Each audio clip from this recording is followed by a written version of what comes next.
పెళ్ళైనా పండగైనా వేడుక ఏదైనా పట్టుచీరల ప్రత్యేక వేదిక వారాహి సిల్క్స్.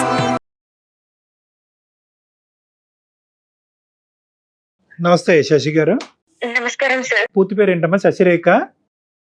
నా పేరు శశిరేఖ అండి. కరెక్ట్. కానీ శశి అని పిలుస్తారండి. చెప్పు తల్లి, ఏంటమ్మా సమస్య? ఎవరిది? డాక్టర్ గారు, నాకు పెళ్ళై 6 సంవత్సరాలు అవుతుందండి. 6 years అవుతుంది. మా husband the dry fruits business అండి. బానే ఉంటాము, ఇద్దరం హ్యాపీగానే ఉంటున్నాము. సో ఏంటంటే నాకు పిల్లలు లేరండి. ఓకే. పిల్లలు లేరని చెప్పేసి చాలా సఫర్ అవుతూ ఉన్నాను. చాలా మంది డాక్టర్లను కలిశాను, చాలా గుళ్ళల్లోకి వెళ్ళాను, చాలా నా వరకైన ప్రయత్నాలన్నీ నేను ట్రై చేస్తూనే ఉన్నాను మేడం. అమ్మా. ఓకే. డాక్టర్ దగ్గరికి వెళ్ళినప్పుడు కూడా అన్ని టెస్టులు కూడా చేశారు నాకు.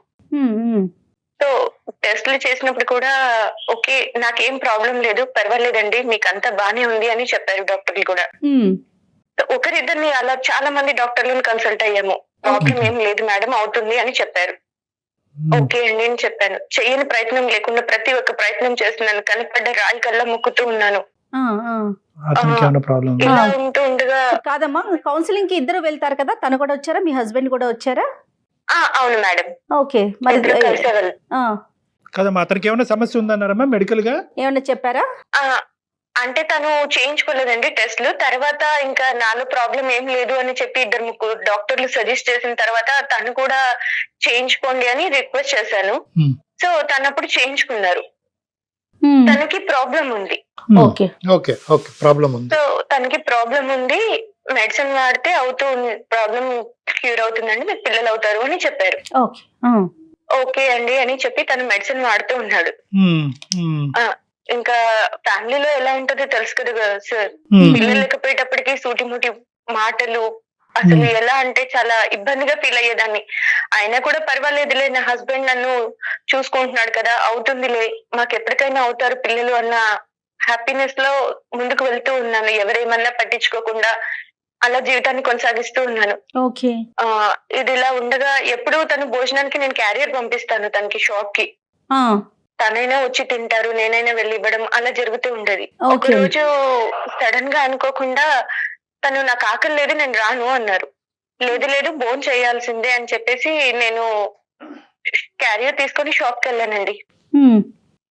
నేను షాప్ కి వెళ్లే లోపల తను అక్కడ ఇంకొక అమ్మాయితో కూర్చుని చాలా సరదాగా చాలా ఇదిగా మాట్లాడుతూ ఉన్నారు. నేను అక్కడ ఉన్నానని చూసి కూడా నన్ను ఆ అమ్మాయికి కూడా ఇంట్రడ్యూస్ చేసి కూడా వాళ్ళిద్దరూ హద్దులు దాటి నా కళ్ళ ముందరనే అలా ఉండడం చూసి తట్టుకోలేకపోయాను.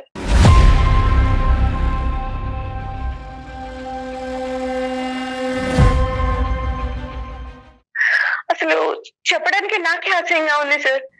వైఫ్ పక్కన పెట్టుకుని కూడా తను అలా బిహేవ్ చేస్తూ ఉంటే నేనేమీ మాట్లాడలేకపోయాను. అక్కడ ఏమీ మాట్లాడకుండా సైలెంట్ గా ఇంటికి తిరిగి వచ్చేసాను. ఎవరు అని ఏమీ అడగలేదు, ఎందుకు అందరిలో మాట్లాడటం అని సైలెంట్ గా ఇంటికి వచ్చేసి, ఎవరు తను, అసలు ఏంటి, మీ ఇద్దరు అంతా చనువుగా ఉన్నారు, ఎందుకు, అమ్మాయి ఎవరు అని ఇలా అడిగానండి. అడిగితే, నీకు చెప్పాల్సిన అవసరం నాకు లేదు, ఫస్ట్ నువ్వు బాబును పాపను కనివ్వు, తర్వాత నువ్వు నా గురించి మాట్లాడు, అప్పటి వరకు నీకు అర్హత లేదు, నీకు అసలు ఏమనుకుంటున్నావు, నీకేముందని మాట్లాడుతున్నా నాతో అని చాలా గట్టిగా అరిచి గొడవ చేసి కొట్టేసి వెళ్ళిపోయాడండి.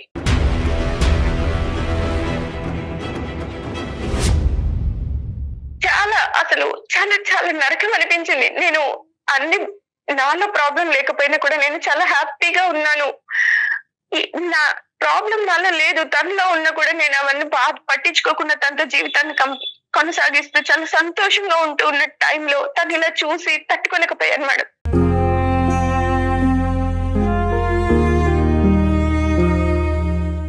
అయితే నేను కాలేజ్ చదివే రోజుల్లో మేడం నన్ను ఒక అబ్బాయి లవ్ చేశాడు, చాలా ఇష్టపడ్డాడు. చాలా ఇదిగా ప్రతి ఒక్కరికి గోడల పైన శశి శశి శశి అభి అంటే ప్రతి ఒక్కరికి నోటెడ్, అలా ప్రతి ఒక్కరు అలా హ్యాపీగా ఉండేవాళ్ళు. అప్పుడు నన్ను లవ్ చేసేవాడు. కానీ తను చాలా అందగాడేం కాదు, అందంగా లేడు, పెద్దగా చదువుకోలేదు. తను తన లైఫ్ ని లీడ్ చేసుకోవడమే కష్టం, తనకి చాలా బాధ్యతలు ఉన్నాయి. ఓకే. ఇంకా నన్ను పోషించే సంపాదన కూడా తను సంపాదిస్తాడో లేదో అని ఆలోచిస్తారు కదా మేడం. నేను ఆ టైంలోనే మా నాన్నగారికి చెప్పుండొచ్చు నేను ఇలా లవ్ చేశాను అని. కానీ ఎవరైనా కన్న తండ్రికి ఉంటుంది కదా మేడం, నా కూతుర్ని నాకంటే గొప్ప వాళ్ళకి ఇచ్చి చేయాలి. నా అతను కూతురు మాత్రమేనండి. నేను ఇష్టపడ్డాను. ఓకే. పెళ్లి దాకా వెళ్ళలేదు అంతేనా? Yes madam. ఓకే. ఓకే. నేను పెళ్లి చేసుకుంటే తను మర్చిపోతాడు, హ్యాపీగా ఉంటాడులే అని అనుకున్నానండి. ఓకే. సో ఇలా నేను అన్ని 6 సంవత్సరాల నుంచి ఏది గుర్తుకు చేసుకోలేదు. తను నా అంతలో నేను ఉంటున్నాను, అన్ని మర్చిపోయి నా భర్త నాకు సర్వస్వం అని బ్రతుకుతున్నాను మేడం. నేను తన కోసమే ఉండాలి అన్నట్టు నేను మా హస్బెండ్ కోసమే అన్ని భరిస్తూ ఉంటూ ఉన్నాను. ఎవరెన్ని మాటలు అన్నా పట్టించుకోకుండా, బంధువులు పిల్లలు లేరు, గొడ్రాలు అని ఇలా చాలా హింసిస్తూ ఉన్నా కూడా నేను ఎప్పుడు పట్టించుకోలేదు. నా భర్తే నన్ను ఇలా చూసేటప్పటికి తట్టుకోలేకపోయాను మేడం.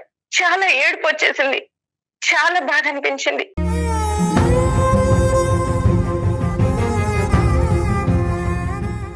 సడన్ గా ఇన్స్టా ఫాలో అవుతూ ఉంటే నాకు ఆ పర్సన్ నెంబర్ కనిపించింది మేడం. ముందతంది. Yes madam. సో కాల్ చేయాలి అనిపించింది, నా బాధ చెప్పుకోవాలి అనిపించింది. కాల్ చేశాను, నా బాధ అంతా చెప్పాను. సరే కలుద్దాం అని అన్నారు సార్. ఎందుకు కలుద్దాం అన్నాడమ్మా? ఇలా ఏడవ బాకు, ఏం కాదు, అన్ని సర్దుకుంటాయి, సరే కలిసి మాట్లాడదాం ఒకసారి. ఇంతకాలం బట్టి అతను పెళ్లి చేసుకోకుండా ఉన్నాడమ్మా అతను? లేదు సార్, తనకి పెళ్లి అయింది. పెళ్లి అయ్యిందా? Okay okay. Yes sir. అతను హ్యాపీగానే ఉన్నాడమ్మా అతను మ్యారేజ్? ఇంకా నేను అవన్నీ ఏం మాట్లాడలేదు సార్. నా బాధని నేను తనకి చెప్దాం అన్నట్టు ఫోన్ చేశాను.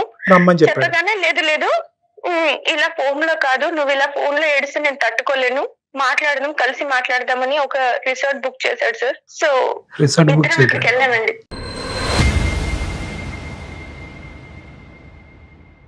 రిసార్టే దొరుకుతాయమ్మా మనకి ఈ టైంలో?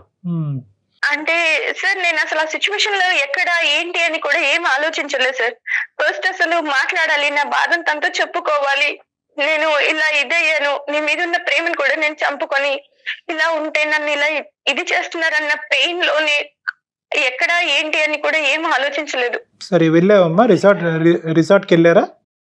వెళ్ళాను సార్. సో రిసార్ట్ కి వెళ్ళిపోయేటప్పటికి తనని 6 years నుంచి మిస్ అయిన ఫీలింగ్ తట్టుకోలేక అసలు చూడగానే నన్ను నేను కంట్రోల్ చేసుకోలేకపోయాను సార్.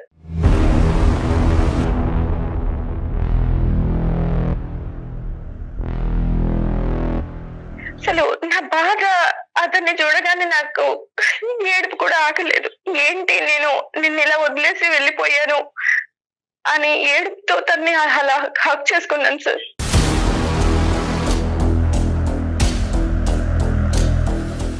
హక్ చేసుకొని నా బాధ అంతా తనకి చెప్పుకొని చాలా ఫీల్ అయ్యాను.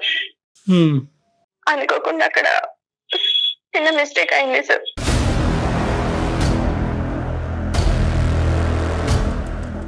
అలా కలుసుకుని బాధ చెప్పుకోవటం అంటే కనుక మనసులు కలుసుకుని చెప్పుకోవటమా, లేదంటే భార్యాభర్తల కింద కూడా కలిసారా? Yes sir. 3 months కి తెలిసింది సార్ నేను కన్సీవ్ అని. అయ్యో రామా. సో కన్సీవ్ అవ్వగానే ఇంట్లో వాళ్ళందరూ ఎప్పటి నుంచో ఎదురు చూస్తున్నారు కదా, చాలా హ్యాపీగా ఫీల్ అయిపోయి అందరికి బంధువులకు చెప్పుకోవడము, చాలా సెలబ్రేషన్ లాగా చేసుకుంటున్నారు, చాలా హ్యాపీగా ఫీల్ అవుతున్నారు. మా హస్బెండ్ కూడా అందరూ చాలా ఒక ఫెస్టివల్ లాగా చేసుకుంటున్నారు సార్. యాక్చువల్లీ అక్కడ విషయం ఏంటంటే, యాక్చువల్లీ నా కడుపులో పెరుగుతున్న బిడ్డకి తండ్రి నా భర్త కాదన్న విషయం నా ఒక్కదానికే తెలుసు సార్.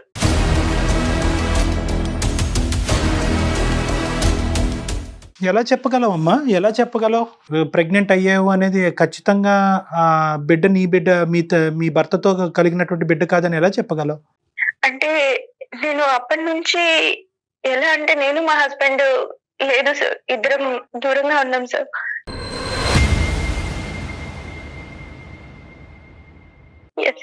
ఇప్పుడు కన్సీవ్ అయ్యాను. కన్సీవ్ అవ్వగానే మా హస్బెండ్ ఇంకా చాలా హ్యాపీగా. మీకు ఇప్పుడు 3rd మేడం. చాలా పెద్ద ఊబిలోనే కూరుకుపోయావు. నాకు ఇప్పుడు బాధ ఏంటంటే సార్, ఇది నా హస్బెండ్ వల్ల కాదు, తన వల్ల. నేను ఈ విషయం తనకి ఎలా చెప్పాలి? చెప్పకుండా ఉండాలా? చెప్పకుండా మోసం చేయాలా? ఈ బాధను నేను తట్టుకోలేకపోతున్నాను సార్.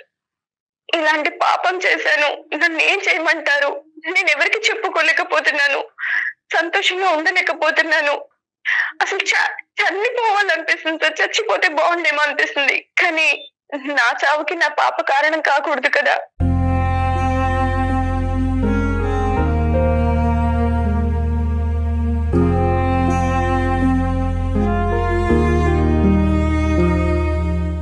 తనని ఎందుకు బలి చేయాలి అని ఆలోచిస్తున్నాను. ఇంకొక సెకండ్ అసలు ఏంటి వద్దు, నాకు ఇది నేను తీసేయించుకోవాలి, నాకు ఇది వద్దు, ఇంట్లో వాళ్ళకి చెప్పకుండా మిస్క్యారీ అయిందని చెప్పి తీసేయించుకోవాలా అని ఇలా చాలా చాలా చాలా డౌట్స్ వస్తున్నాయి సార్.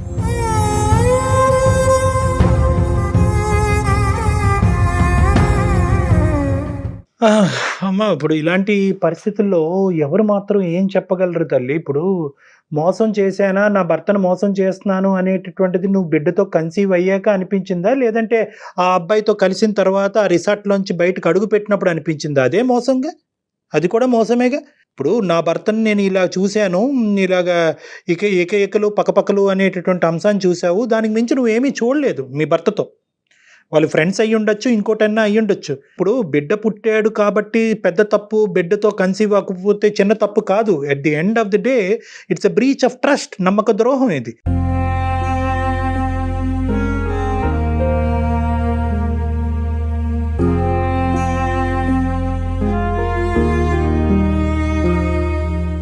నీ భర్త ఏం చేశాడు అనేటటువంటిది కాసేపు తీసి పక్కన పెట్టండి. మీరు మనస్తాపం చెందారు, మీరు చూసింది ఒకటి, ఊహించుకుంది ఒకటి, మీ మనసులో ఆలోచించింది ఒకటి, ఫైనల్గా జరిగింది ఒకటి. ఈరోజు మీరు అంత దూరం ప్రయాణం చేయవలసినటువంటి అవసరం ఏముంది? నిజంగా మీ మనసులో ఆ అబ్బాయికి అంత స్థానం ఉంటే కనుక అందచందాలు, హెచ్చు తగ్గులు ఇవన్నీ తీసి పక్కన పెట్టి మీ తండ్రితో పోరాడి అతన్నే పెళ్లి చేసుకుంటే పోయిండేదిగా. ఎందుకు మీ మనసులో ఇదంతా దాగిపెట్టి ఏ రోజైతే మీ భర్తని ఒక చూడకూడనటువంటి పరిస్థితుల్లో చూసినప్పుడు ఎందుకు ఇది బయటకు రావాలి? ఇలాంటివి చాలా ప్రశ్నలు వస్తాయమ్మా. ఈరోజు ఏం చెయ్యాలి అని సింపుల్గా మాకు ఫోన్ చేసో లేదంటే మాకు ఈమెయిల్ చేసో అడుగుతున్నారు. నిజంగా ఇటువంటి సమస్యలకు అంత స్ట్రైట్ ఫార్వర్డ్ రెస్పాన్స్ అండ్ నేను తట్టుకోలేకపోయాను సార్. తనని ఆ అమ్మాయితో ఉండే విధానము అవన్నీ చూసి నాకు చాలా బాధ వేసింది. విడాకులు ఇవ్వండి, అతని మీద కంప్లైంట్ చేయండి, పెద్దల్ని పిలిచి పంచాయతీ పెట్టండి. 1,00,000 సమస్యలకి 1,00,000 పరిష్కారాలు ఉంటాయి. కానీ ఈ పరిష్కారాలు ఏంటమ్మా?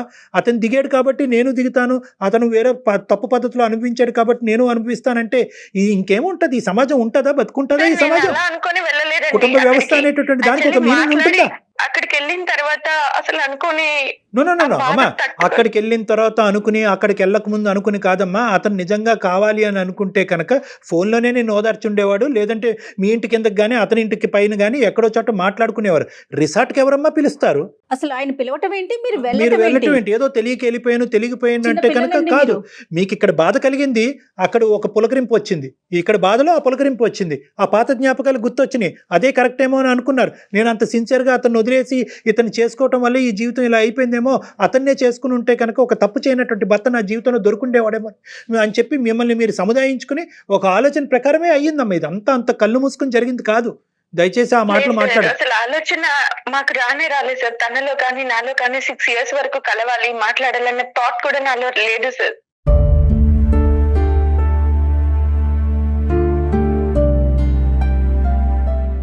అక్కడ అలా చూసిన తర్వాత సిచ్యువేషన్ కంట్రోల్ అవ్వలేక నేను తనకి ఫోన్ చేసి నా బాధను షేర్ చేసుకోవాలి అనుకున్నాను తప్పించి ఇంకా నేను అంతకు మించి ఇంకేం అనుకోలేదు.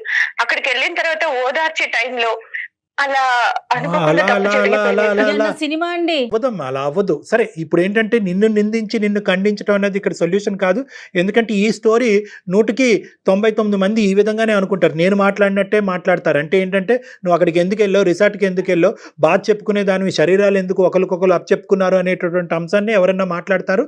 నెంబర్ 2, ఎవరన్నా ఏమన్నా అంటే కనుక అతను గడ్డి తిన్నాడు కాబట్టి నువ్వు గడ్డి తింటావమ్మా, నీ భర్త గడ్డి తిన్నాడు కాబట్టి నువ్వు గడ్డి తిన్నావమ్మా అని అంటారు. లేదా ఇంకొక వంతు మనుషులు ఏమంటారంటే కేవలం నీ భర్తని ఒక స్త్రీతో పాటు ఒక సంతోషకరమైనటువంటి వాతావరణంలో చూసే దానికి మించి నువ్వు ఏమీ చూడలే కదమ్మా, అతనికి మించినటువంటి మెట్టెక్కి నువ్వు ఎందుకు ఇంత ఇలాంటి దానికి ఒడిగట్టావని చెప్పి అనుకుంటారు. ఈ మూడు రకాలుగా పబ్లిక్ అనుకుంటారు. నాకు తెలుసు ఆ విషయం, బట్ నేనేమి చేయలేకపోతున్నాను సార్. ఇప్పుడు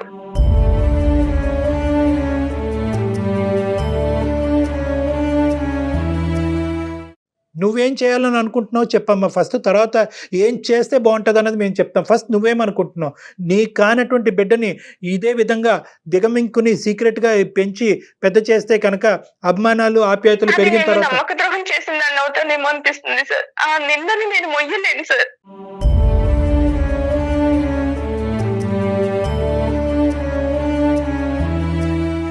ఇప్పుడు అతని పొజిషన్ ఏంటి, మీ హస్బెండ్ పొజిషన్?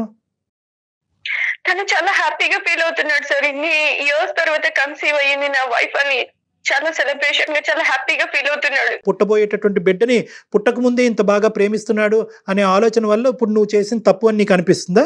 అంటే సార్ నాకు అర్థం కాదు, పిల్లలు పుడితేనే భార్యనా సార్? పుట్టకపోతే భార్యని ఏ రకంగా అయినా ఊహించుకోవచ్చా? పక్కన ఇంకొక అమ్మాయి భార్య నించొని ఉంటే ఇంకొక అమ్మాయి ఆవిడతో ఉంటే భార్యకి ఎంత బాధ అవుతుంది సార్? అమ్మ, బిడ్డల గురించే భార్య అనేటటువంటిది తప్పు, కానీ బిడ్డల గురించే భార్య అనేటటువంటి విధంగా పక్కదో వెళ్ళినటువంటి భర్తను చూసి ఆడది ఇంకో తప్పుతో పట్టి వేరే వ్యక్తికి గర్భం దాల్చడం అనేది తప్పున్నారా? సో ఇక్కడ నేనేమంటున్నానంటే అది తప్పే, ఇది తప్పే. ఆ సబ్జెక్ట్ గురించి మనం తర్వాత మాట్లాడుకుందాం. నీ భర్త ఎందుకు అలా ఆలోచించాడు, బిడ్డ పుట్టగానే బిడ్డతో కన్సీవ్ అవగానే నీ దగ్గరికి ఎందుకు పరిగెట్టుకుని వచ్చాడు అనేది సపరేట్ సబ్జెక్ట్. ఆ ప్రశ్న మీరు వేసుకోండి ఒకసారి. అది తర్వాత మీరు చేసింది కరెక్టేనా అనే ప్రశ్న మీ వైపు వేసుకోండి ఒక్కసారి. ఇప్పుడు మనం అవును మేడం, తప్పు చేశాను, నేను తప్పు చేయలేదు. ఇప్పుడు ఏంటంటే ఇప్పుడు అతను చేసిన తప్పు కాదా అండి అనేటటువంటి పరిస్థితిలో మనం లేము. అది కాదు ఇక్కడ సబ్జెక్ట్. ఇక్కడ మీరు చేసినటువంటి తప్పు, ఈ తప్పుకు పరిష్కారం ఏంటి, అసలు పరిష్కారం అన్నది ఉందా అనేది కూడా మనం అడగాలి. పరిష్కారం ఉందా? ఈరోజు డాక్టర్ కళ్యాణ్ చక్రవర్తి దీనికి పరిష్కారం చెప్పగలడా, లేదంటే నువ్వు పెళ్లి చేసుకున్న భర్త దీనికి పరిష్కారం చెప్పగలడా? అదే అర్థం కావట్లేదు సార్. నా జీవితం ఎటు వెళ్తుందో కూడా నాకు అర్థం కాని సిచ్యువేషన్ లో ఉన్నాను. దయచేసి మీరు నాకు హెల్ప్ చేయగలరా? నీ మైండ్ లో ఉన్న ఆప్షన్స్ ఏంటో చెప్పమ్మా, దాన్ని బట్టి నేను చెప్తా. ఆ బిడ్డకు తండ్రి తిను అని చెప్పి నేను ఉండగలనా? అంత ధైర్యం నాకు లేదు సార్. రైట్, అది ఉండలేవు. ఈ సీక్రెట్ గా అయితే దాచిపెట్టేటటువంటి అవకాశం లేదన్నది క్లియర్ కట్ గా ఇందాక చెప్పేశావు. Option number 2. Yes, sir. రెండోది ఏంటి తల్లి? చెప్పకుండా వెళ్ళి మిస్క్యారీ అయిందని చెప్పాలా అని ఆలోచిస్తున్నాను సార్. అంటే అబార్షన్ చేసుకుని వెళ్దామనమ్మా? Yes sir. రైట్, అది రెండోది. మూడోది ఏంటమ్మా, ఇంకేమైనా ఉన్నాయా? లేదు సార్. మూడో ఆప్షన్ నేను చెప్పనా? ఆ బేబీ వద్దు Yes, sir. తనకంతే. అమ్మ, ఇప్పుడు బిడ్డతో నీకు ఒక ఇమోషనల్ అటాచ్మెంట్ పెరిగిందా లేదా? పెరిగింది సార్. పెరిగింది కదా. సో ఒక అబార్షన్ అనేటటువంటి మార్గంలో వెళ్ళి బిడ్డనైతే చంపుకోలేవు కదా. అది మేము కూడా మాట్లాడలేం. అబార్షన్ గురించి ఎవరికి వాళ్ళు నిర్ణయం తీసుకోవాలి, కానీ బయట వ్యక్తులుగా మేము దాని గురించి చేయించుకోమా వద్దమ్మా అని చెప్పేటటువంటి హక్కు మాకు లేదు. అది చట్టరీత్యా కరెక్ట్ కూడా కాదు. సో ఆ అంశాన్ని తీసి పక్కన పెడదాం. నేను మూడో ఆప్షన్ నేను ఒకటి చెప్తా. ఏదైతే అది అయ్యింది అని చెప్పి నీ భర్తతో ఈ పరిస్థితుల్లో నిన్ను చూడటం వల్ల నేను మనస్తాపం చెంది ఒక డిప్రెషన్లోకి వెళ్ళి నా స్పృహను కోల్పోయి నేనేం చేస్తున్నానో నాకు తెలియక ఈ తప్పు జరిగింది అనే విధంగా నీ భర్తకు చెప్తే అతని రియాక్షన్ ఏమవ్వచ్చు? అసలు తను ఇప్పుడు నువ్వు మాకు చెప్పిందేనమ్మా, నువ్వు మాకు ఏదైతే చెప్పావో ఇదే ఆస్పెక్టు ఈ బలైనటువంటి పరిస్థితిలో నువ్వు చేసినటువంటి పనితో నేను మనస్తాపం చెంది నేను అక్కడికి వెళ్ళి చెప్పుకోవటానికి తనకి చెప్పలేను సార్. దానికంటే చావడమే బెటర్ సార్.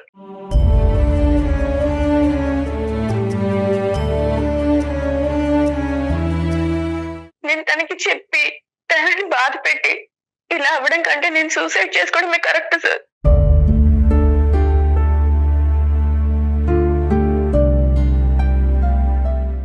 వద్దులేమమ్మా, ఇప్పుడు సూసైడ్ చేసుకోవాలి అనేటటువంటి ఆలోచనతో వచ్చిన దానివైతే ఈ వేదిక ఎందుకమ్మా? ఈ వేదిక మీద ఇప్పుడుకొచ్చి ఎవరికి సూసైడ్ చేసుకోండి అని మేము చెప్పలే, చెప్పం కూడాను. ఓకే, సో అది కాదు, అది తీసి పక్కన పెట్టండి. బ్రతుకుంటానికి 1000 కారణాలు ఉంటాయి, 100 సమస్యలకి 1000 సొల్యూషన్లు ఉంటాయి. కొద్ది కూల్గా మనం ఆలోచిద్దాం.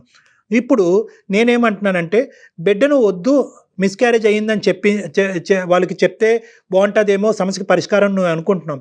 కానీ చేతులారా ఏ తప్పు చేయనటువంటి ఒక బిడ్డని చంపుకున్నాను అనేటటువంటి ఫీలింగ్తో నువ్వు బతుకుండగలవమ్మా? అప్పుడు హ్యాపీగా ఉండగలవా నువ్వు?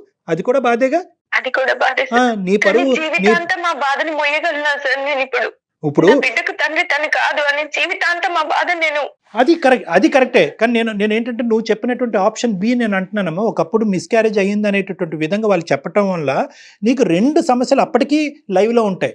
2 నీ బుర్ర తినేటటువంటిది నేను డిప్రెషన్లోకి తీసుకెళ్లే 2 సమస్యలు అప్పటికీ ఉంటాయి. బిడ్డను నేను చేతులారా చంపుకున్నాను. ఒక మనిషితో కలవలసినటువంటి అవసరం ఏంటి? పాపం పుణ్యం ఎరగినటువంటి బిడ్డని భూమి మీదకి తీసుకురాకుండా లోపలే చంపుకోవాల్సినటువంటి దుర్భర స్థితికి నేను ఎందుకు దిగజారిపోయాను, నేను ఎందుకు ఒక హంతకురాల్లా మారాను అనే ఫీలింగ్ కూడా నీకు రావచ్చు. నెంబర్ 1. నెంబర్ 2, కేవలం ఇది చేయటం అన్నంత మాత్రాన నీ తప్పు చెరిపేసుకోగలవమ్మా? అప్పుడు కూడా నువ్వు చేసినటువంటి తప్పు నిన్ను వెంటాడుతుంది కదా. అవుట్ ఆఫ్ ద మ్యారేజ్ నేను ఒక మనిషిని కలిశాను, నా భర్త కళ్ళు కప్పి నేను ఒక తప్పు పని చేశాను అనేటటువంటి ఆలోచన వెంటాడుతుంది కదా. సో బిడ్డను చంపుకోవటం వల్ల, ఈ బిడ్డను అబార్ట్ చేసుకోవటం వల్ల నీకు నీ సమస్యకి దీర్ఘకాలికమైనటువంటి పరిష్కారం దొరుకుతుందని నేను అనుకోవట్లే. So your option B is not apt and not correct. మరి ఎలా సార్, Yes. ఎలా నేను బ్రతకడం? ఎస్, నేను చెప్పేది ఏంటి అంటే తప్పు జరిగింది, ఈ రోజు కాకపోయినా రేపైనా నీ తప్పు నువ్వు ఒప్పుకునేటటువంటి పరిస్థితి వస్తుంది. ఏది, ఇర్రెస్పెక్టివ్ ఆఫ్ ద ఫ్యాక్ట్ నువ్వు గర్భం ఉంచుకున్నా తీయించేసుకోవాలని అనుకున్నా నీ మనసులో ఆ ముళ్ళు అలా గుచ్చుకుంటుంది. గుచ్చుకున్నంత కాలం నువ్వు హ్యాపీగా నీ భర్తతో నువ్వు సంసారం చేయలేవు, సంతోషంగా సుఖంగా ఉండలేవు. తప్పు చేశాను అనే ఆలోచన నేను తినేస్తుంది. కాబట్టి తప్పు ఈరోజు ఇర్రెస్పెక్టివ్ ఆఫ్ ద బిడ్డ ఉందా లేదా అనే అంశం కాకుండా తప్పు ఎప్పటికైనా ఒప్పుకోవాలి. తప్పు ఒప్పుకోవాలి, ధైర్యంగా ఒప్పుకోవాలి. అతను కలిసి ఉంటాడా ఉండడా తర్వాత విషయం. ఆ తర్వాత అంశం అమ్మా. కలిసి ఉంటారా అంటే ఏ కుటుంబాన్ని విడగొట్టేటటువంటి ఉద్దేశం నాకు తెలియదు, నాకు ఆ ఉద్దేశం కానీ లేదు. చెప్తే తను నన్ను అర్థం చేసుకొని ఉంటాడా సార్ నాతో? రైట్, అది తప్పు ఆప్షన్ బి. చేసిన దానిలాగా నన్ను చూస్తాడు కదా. అమ్మ, అది ఆప్షన్ బి, అది ఆప్షన్ బి. అతను ఉంటాడా, అతను ఉండడు కాబట్టి నేను తప్పు కప్పేసి ఇలా నా లోపల దాచేసుకుని నేను ఒక ఆర్టిఫిషియల్ జీవితం అతనితో గడుపుతాను అనుకోవటం అనేది ఇంకా నరకయాతం. ఒక బిడ్డను చంపేసుకుని ఒక అబద్ధాన్ని కప్పేసి ఒక ఆర్టిఫిషియల్గా ఇంకో 40-50 సంవత్సరాల పాటు మా ఆయన కళ్ళు కప్పేసి ఏమీ తెలియని దానిలాగా నేను నా భర్తతో పాటు గడుపుతాను అనేటటువంటిది ఇంకా ప్రమాదకరం. లేదు, నువ్వు అలా చెప్పేటటువంటి ధైర్యం నీకు లేదు అంటే కనుక ఆ మెసేజ్ కన్వే చేయమంటే నేను కన్వే చేస్తాను. నేను ఈ నిజాన్ని తనకి చెప్పి నేను తనతో ఉండలేను సార్. తను నన్ను పిల్లలు పుట్టకుండానే నన్ను ఒక రకంగా చూసేవాడు. ఇప్పుడు ఈ రకంగా చేశానంటే తను నాతో ఉంటాడని నేను అనుకోను సార్. ఈ విషయం తెలిస్తే నాతో ఉండడు తను.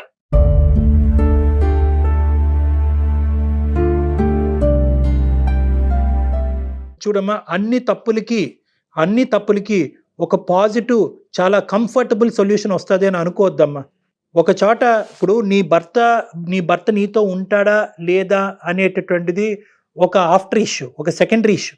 ఈరోజు ప్రైమరీ ఇష్యూ ఏంటంటే ఈ నిజాన్ని ఇలా కప్పిపుచ్చి అతనితో నువ్వు జీవితం కొనసాగగలవా? బిడ్డను చంపేసుకుని లేదంటే బిడ్డ నా బిడ్డ కాదు అనే సీక్రెట్ని దాచిపెట్టి, అలాగైతే నేను ఉండను అని చెప్పి ఆ ఆప్షన్ అయితే తీసేసావు. బిడ్డను తీసేసుకుని ఒక సీక్రెట్ని కప్పిపుచ్చి అతనితో ఎంతకాలం హ్యాపీగా నువ్వు ప్రయాణం చేయగలవు? అప్పుడు మాత్రం నీకు ఇది నేను ఒకటి దాచిపెడుతున్నాను అని నీకు గుచ్చుకోదు అనేది గ్యారంటీ ఉందా? లేదు సార్. రైట్.